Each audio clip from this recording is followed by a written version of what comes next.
Good morning, everybody. Thank you so much for coming. If you could scooch in a little bit to the middle for the people that are coming in a little bit later. Thank you very much. My name is Joe Barrace. I'm a first-year student at the Sloan Business School, and it's my privilege to introduce you to Paul this morning. Thank you very much. Thanks, Joe. Hey, everybody. How are you? Hey, how about a big round of applause for Joe and the entire team that's put this thing together, huh? You guys excited for the conference? Yeah? Good? Everyone feeling like a lot of energy, feeling good this morning? Yeah? Ready to go? I need your help with something. If you could indulge me for 1 sec. If you guys could advance the slide. I need you guys' help on something. So in a second, a picture of my daughter is going to come up. My daughter, I live locally here in Boston. I'm a partner at Deloitte. My daughter's team, high school team, is in the state playoffs tonight, right? And so if anybody's interested in real basketball, Massachusetts girls high school basketball, that's where it's at. But they're playing tonight. And so can you guys help me for 1 sec with one thing? What I want to do is I'm going to basically say 1, 2, 3, and I want everyone to say, "Go Marauders." You guys do that? And I'm going to tape it and send it to her if it's cool with you guys, all right? So you guys ready? Hey, let's practice real quick. Ready? 1, 2, 3. Go Marauders! Oh, you can do a little better than that, I think. All right. 1, 2, 3. Go Marauders! All right, cool. All right, here we go. You ready? All right, hold it up. All right, 1, 2, 3. Go Marauders! Yeah. All right. She's going to be so psyched for that. Oh, there she is. That's Jessica right there. So she looks like she's having fun. So anyway, Pete Giorgio. I work for Deloitte Consulting. I run our sports consulting practice here in the U.S. Excited to be here. Excited to talk to you guys a little bit. And I'm hoping this morning to be a little bit thought-provoking. All right, I actually want us to sort of think a little bit because we're talking about sort of what we see as the next wave in stadium technology, but I don't think it's what you're thinking. So let me help you there a little bit. This is Jess and I at a Celtics game, I think about a year ago. And I love this picture, not just because it's me and my daughter, which is great, number one. But my favorite thing about these pictures is like, see the guy in the red? What's the guy in the red doing? He's on his phone right now. Like these kids in the background. One of them's like looking up to the right. The other one's looking to the left. I mean, Jessica and I paying attention to the game right now? Not really. So I remember at this game, it was an interesting game. The Celtics were playing the Nuggets. The Celtics couldn't do anything right. The Nuggets were doing everything right. They actually got beat by like 30 that night, which was not good. But I was sitting there, and I was looking around and thinking about this stadium, right? This group of people that were in this building, and actually thinking about the fact that while there's a lot different than stadiums back in sort of Greek times, a lot of the stuff is the same, right? If you think about Gladiator, the movie, or Ben-Hur, when you see those stadiums, things are similar, right? We're all there together. We're having a joint experience. We're having this great time. And there's something sort of interesting and nice about that. And that experience has sort of evolved over time. One of the biggest technological breakthroughs I still think in sports stadium history is lights. I mean, there was a time where you couldn't actually play baseball or football or soccer at night, right? Now we can. And so I got to thinking a little bit, what's that next wave going to be?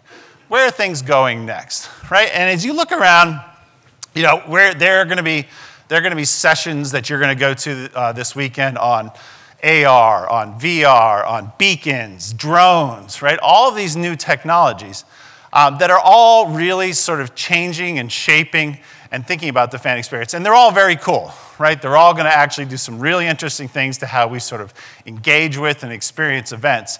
But what I want to talk about today actually isn't any of those things, right? Because I had this thought that when do we get sort of super saturated with these technologies, right? When does this become too much? And even more interesting, when is it not enough, right? When is it not enough to have pizza boxes floating down from the ceiling? When is it not enough to have AR and VR going?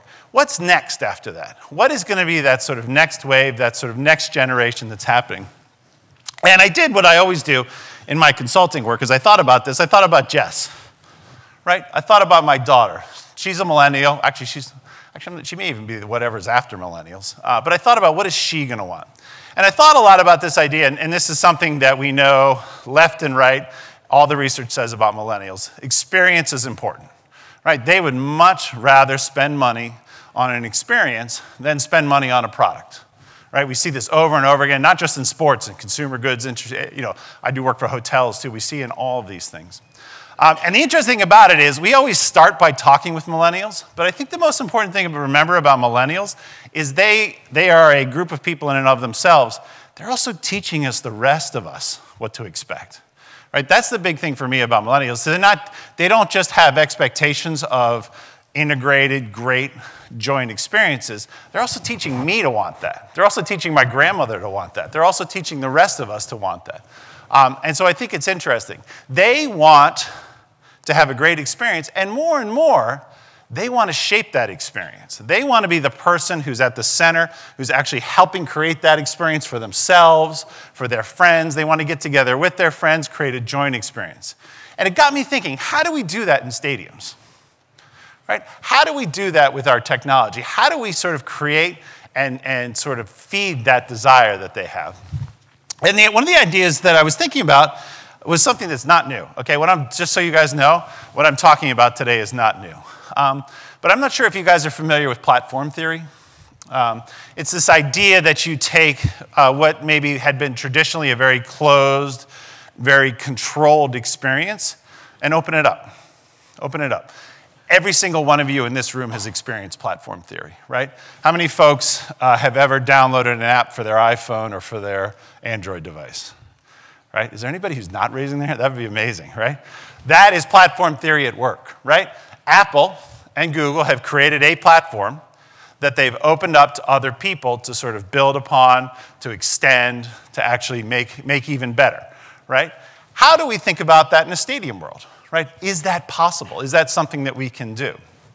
And so we got together, I got a bunch of our digital folks together, I got a bunch of other folks, and we sat down and we thought about what would it take to do this? What would it take to do this? And we came up with something that'll look very familiar. It's basically a sort of three-tiered platform, right? And you've got to start with infrastructure, right? You always got to start, right? Wi-Fi beacons, Wi-Fi antennas, cabling. All of these things are still going to be important. All of these things are still going to be important. But you also need to think about things like your point of sale infrastructure for your retail, right? And you've got to think about how do we actually have not just one or 6 points, like our concessions use one point of sale, our merchandise use another point of sale, right? How do we sort of connect those things together? How do we create this sort of connected infrastructure that can sort of sit underneath it all? This isn't that much different than today, right? A lot of stadiums, a lot of organizations have this today, and it works pretty well, right? I think most folks would say, I'd love for it to be more connected, but it works pretty well. The interesting part comes when you start to think about what set of services do I want to layer on top of that, right? How do I want to expose that infrastructure? And there's a lot of things that we would do, that are like they are today. But the interesting thing is when you think about a stadium as a platform, you have to think about exposing these services not just to the team or the league or a sponsor. How do you expose these services to everybody? Right? How do you actually create a set of services, a set of APIs, whatever, services, service architecture, whatever sort of technical term you want to use? How do you open these things up to everybody? And how do you make them available to everyone? How do you literally make it so that anybody who's in that stadium can access any data about any player in real time as it's going on? How can they access video? How can they access audio? How can they access literally data about the crowd? How do they access the pictures that everybody's taking of the crowd? How do you sort of bring all that together, aggregate it in a way? And how do you do it in a way that not just a programmer can use, right? So when we think a lot about the App Store, things like that, we think about programmers being able to access this data, build apps on top of it, and actually extend it. How do you also make it in a way that any of us could use it? Right? How do you make it any of us can sort of take, and again, because we're talking about how do we let the fans create their own experience. How do you bring these things together? How do you actually expose these things in a way that my daughter, right, that Jess, who has no idea what Python is or C++ or any of these things, how does she bring these things together to create her own experience? Right? Because what you want to build on top of this is this experience layer. And again, I'm not saying that teams won't create their own apps, right? That organizations won't create their own things on top of this, that sponsors won't create their own activation on top of this. What I'm basically saying is let's open it up to other people. Right? Let's open it up to others. Let's let anybody who wants to come into a stadium and build an app. Right? Anyone who wants to come in, give them access maybe to a display that's in a corridor, and actually have them sort of play with that and see what they can put on that. But if we bring all these things together, right? If we bring all these things together, this platform mentality, I contend, is actually going to be a revolution, right? That when somebody actually does this and build this, they're going to get away from this world of everything having to be tightly controlled and managed into this world where everybody can contribute to what's going on. That you no longer, I mean, let's face it, teams, a lot of sports organizations, very small, right, have very limited budgets. How do you actually tap all of the passion that's out there, all of the people who really want to be part of the infrastructure, who want to be part of your team and actually do this, right? So how do you create this layer? How do you expose those things? How do you create this environment? Because imagine what this could do. Imagine what this could do. So sit here for a second. I literally want you guys to do this for me. Sit there and think to yourself, if I had access, if I was at a game, I had access to all that data, if I had access to all that information, if I had access to all these services, if I could actually tap into some commerce platform where I could make a little money at the same time, all this information, what would you do with that? Right? We got a bunch of smart people in here. What would you do with it? If you literally had access to all of that, what would you make? Anybody?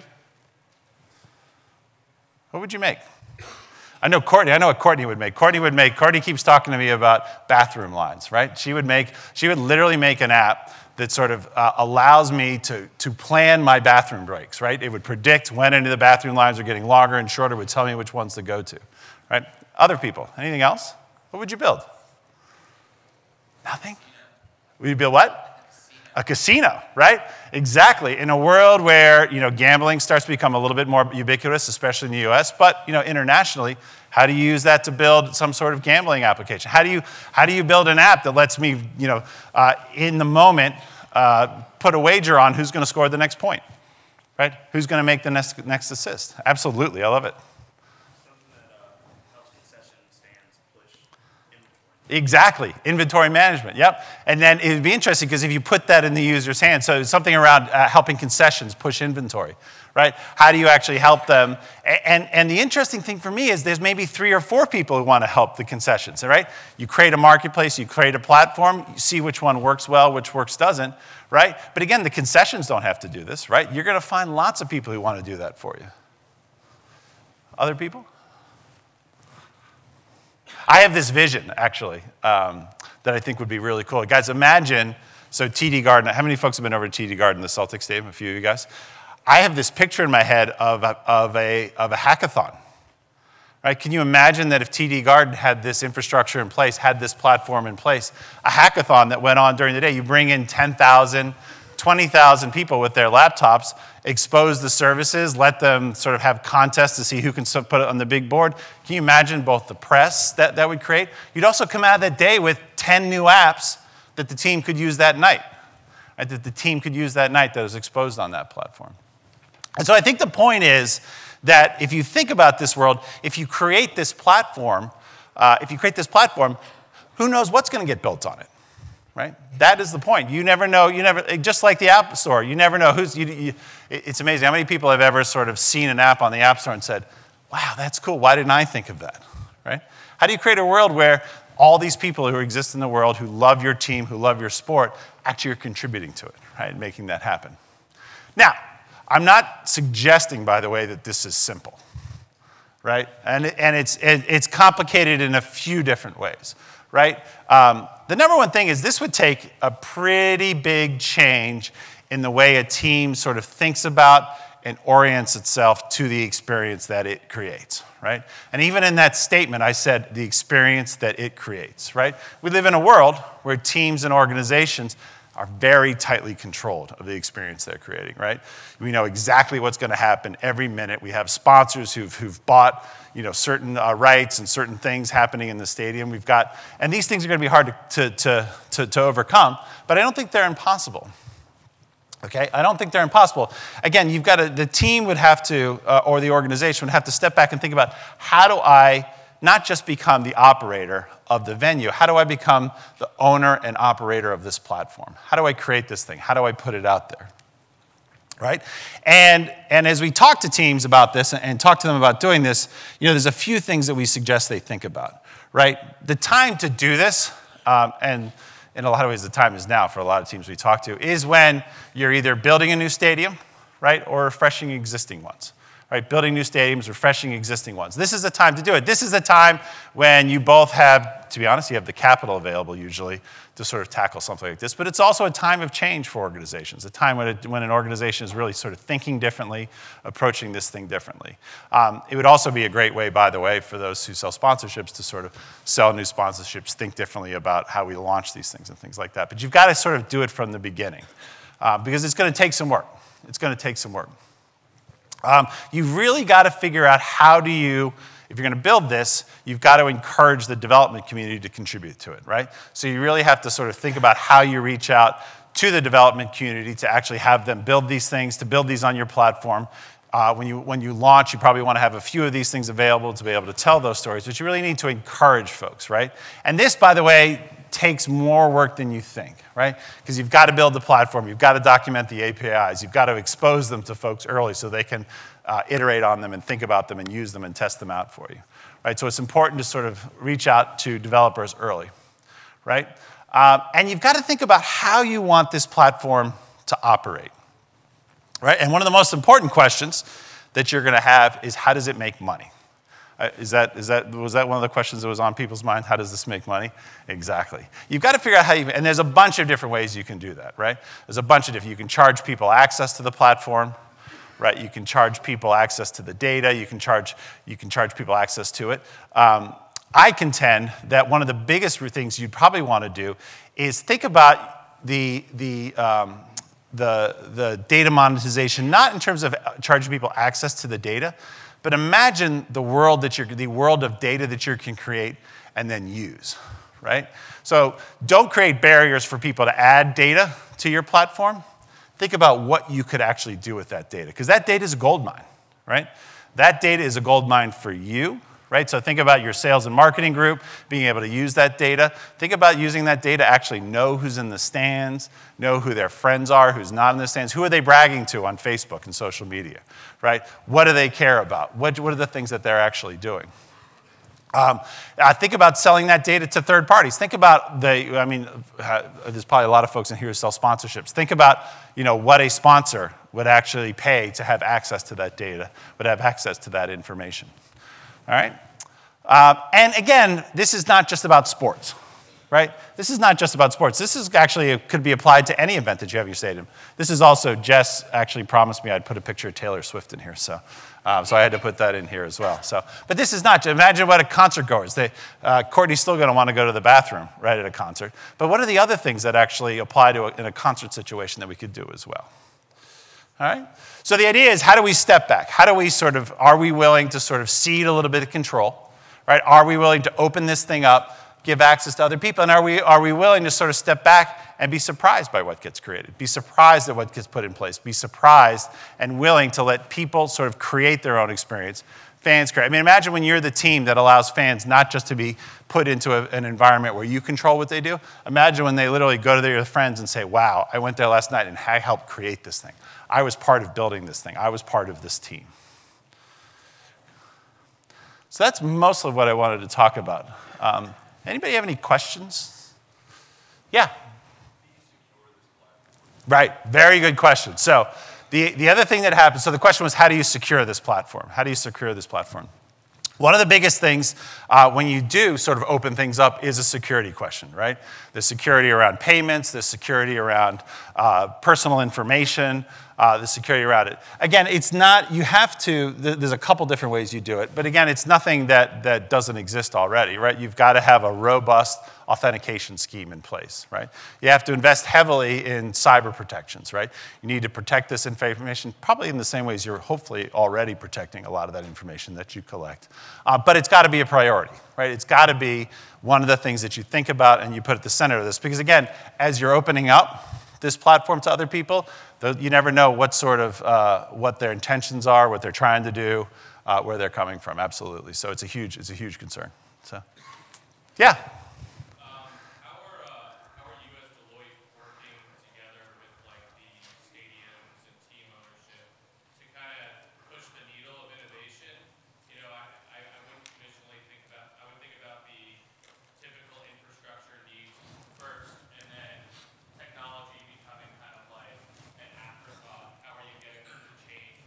Yep.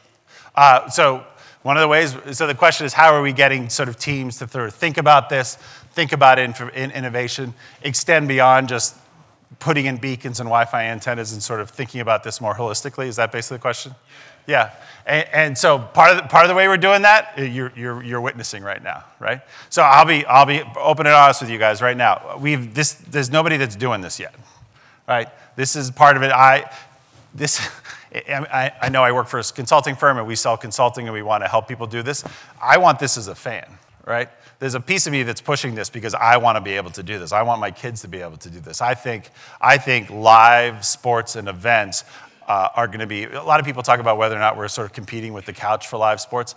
I don't think there's a competition. I think there's going to be more and more demand for live events and live sports, especially if we sort of open up to these things. So that's part of it.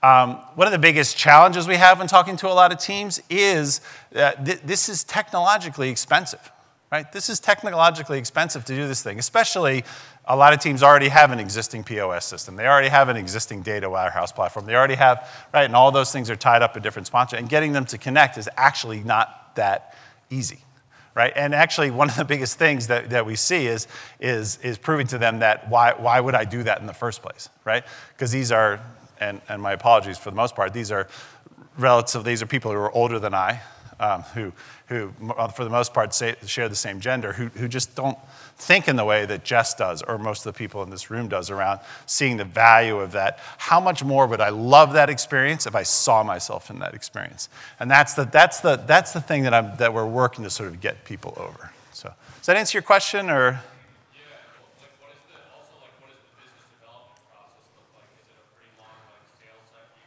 How are you building the actual relationships? Yeah. To take this and scale it? Yeah, I mean, part of it is having conversations like this. Part of it is, there's a cycle to these things, right?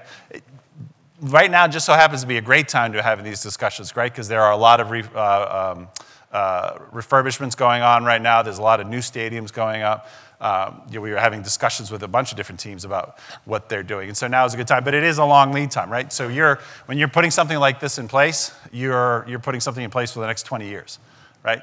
Certainly in the next 5 years until you have a refresh. And so it's a big curve. But actually, what I would actually argue, and what I do argue to them, is that actually means you want to build something more flexible in the first place.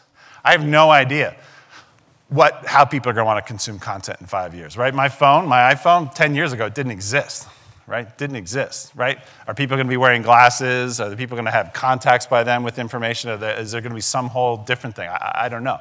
You build a platform that has services that allow people to sort of change and expand for you over time, then it's great. And the other thing I talk to them about is this allows other people to spend money on your behalf, right? Spend money on your behalf. I mean, we're here with Sloan and with MIT. I guarantee you, if there was a platform in TD Garden, you'd have contests between the smartest kids on the planet at MIT, the second smartest kids on the planet at Harvard, right? And then any Harvard grads? No. So all driven by HBS and Sloan with their ideas to sort of do this for you. I mean, you suddenly have you go from a 100-person organization to a 10,000-person organization. So, yeah. You could pick which organization probably first to make it look like this: MLB, NFL, college. Which would be your guess? So the question is, like, what type of organization do we think would do this first? MLB, NFL. My guess is you're going to see somebody, my guess is somebody like MLS. So somebody who is looking, got a great foothold and a great presence, but is still trying to make that leap to how do I beat the NFL, right? I've got a great product, right? I've got a global product, right? How do I sort of take that, and especially with their audience, with millennials. So I think it'll be somebody like that. But I do think I don't know if it'll be a league or a team. I think there's going to be some owner, some ownership organization, some general manager who's going to say to themselves, I've spent, I don't know, $50,000, $100,000, $6 million on beacons and antennas and things, and it's just not doing it for me. What's next? How do I leverage these things better? I think it's going to be somebody like that. I'm hoping for Steve Ballmer, but we'll see. So, yeah.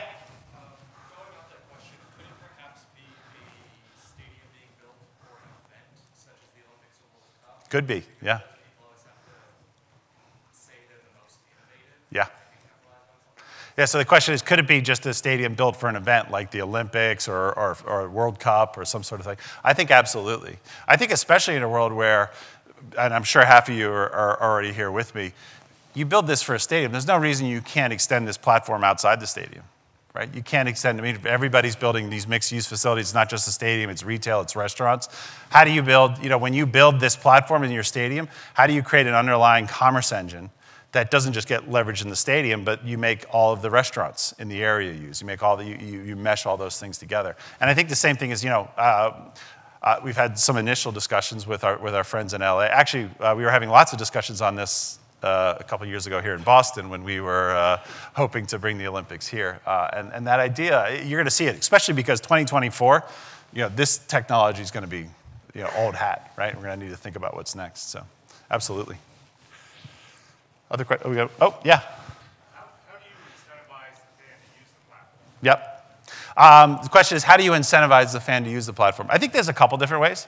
I think the number one way, by the way, I've worked in the past with not just sports clients. So I've done retail, I've done a bunch of other things. When we were working with Procter & Gamble, they never had customers get in fistfights over Crest toothpaste, right?